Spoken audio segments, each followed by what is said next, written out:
Police ভেরিফিকেশনটা উঠে দেওয়া এটা কিন্তু আমাদের অনেক দিনের চিন্তা ভাবনা। এটা কিন্তু জনগণের একটা ভোগান্তি থেকে কিন্তু রক্ষা করা হয়েছে।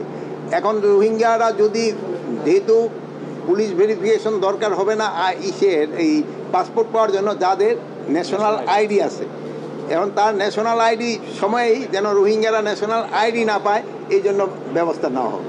বাংলাদেশ কোস্টগার্ড, আমাদের বাংলাদেশ যেহেতু নদীমাতৃক দেশ, এই জন্য আমাদের নদীপথ এবং এই যে আমাদের সমুদ্রের যে উপকূলগুলি আছে, এগুলির নিরাপত্তা দেওয়ার দায়িত্ব তাদের, এবং এটা তারা খুব ভালোভাবে করে যাচ্ছে। এবং আপনারা জানেন মিয়ানমারের সাথে আমাদের মাঝে মাঝেই কিন্তু একটু সমস্যা হয়, এবং কোস্টগার্ড কিন্তু এটা খুব সফলতার সাথে এটা তারা সমাধান করতেছে।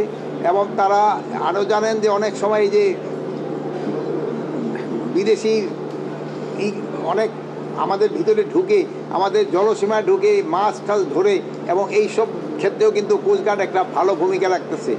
এই জন্য আমি আপনাদের সামনেই কোস্টগার্ডের আমি ধন্যবাদ জানাই, যেহেতু তাদের এই বিভিন্ন পারফরমেন্সের জন্য। কোস্টাল এরিয়ায় তারা খুব ভালো কাজ করে যাচ্ছে। কোস্টাল এরিয়ায় আমরা জানি যে মিয়ানমারের রাখাইনে একটা সাংঘর্ষিক অবস্থা, তো কোস্টাল এরিয়ায় আপনার যেটা আরাকান আর্মি সেখানে প্রবেশ করতেছে, সেখানে আপনাদের নজরদারি কেমন করছে?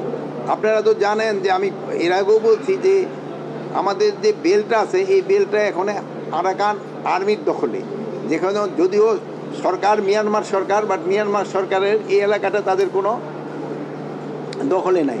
এই জন্য এই কোস্টগার্ড, বিজিবি তাদের কাজ করতে অনেক সময় অনেক সমস্যা হচ্ছে, কিন্তু তারা খুব সফলতার সাথে কিন্তু তাদের দায়িত্বটা পালন করতেছে। এই জন্য আমাদের ওই বর্ডার আমাদের সম্পূর্ণ নিয়ন্ত্রণে আছে, এখানে কোনো ধরনের সমস্যা আমাদের নেই। পাশাপাশি আপনি জানেন যে ওখানে রোহিঙ্গা সমস্যা রয়েছে, এবং ইতিমধ্যে পাসপোর্ট থেকে পুলিশ ভেরিফিকেশন উঠিয়ে দেওয়া হয়েছে, তো সেখানে রোহিঙ্গাদের যে আইডেন্টিফাই করা, সেখানে পুলিশ কীভাবে এটি শুনেন, পুলিশ ভেরিফিকেশনটা উঠে দেওয়া এটা কিন্তু আমাদের অনেক দিনের চিন্তা ভাবনা। এটা কিন্তু জনগণের একটা ভোগান্তি থেকে কিন্তু রক্ষা করা হয়েছে। এখন রোহিঙ্গারা যদি, যেহেতু পুলিশ ভেরিফিকেশন দরকার হবে না এই পাসপোর্ট পাওয়ার জন্য যাদের ন্যাশনাল আইডি আছে, এখন তার ন্যাশনাল আইডি সময়েই যেন রোহিঙ্গারা ন্যাশনাল আইডি না পায়, এই জন্য ব্যবস্থা নেওয়া হবে। যারা পেয়েছে তাদের ক্ষেত্রে আবার রিভিজিট করা হবে, যদি এরকম কেউ পেয়ে থাকে, বা আছে কিনা এটা সংখ্যা তো আমরা জানি না। যারা কী রকম কী বলেন ভাই?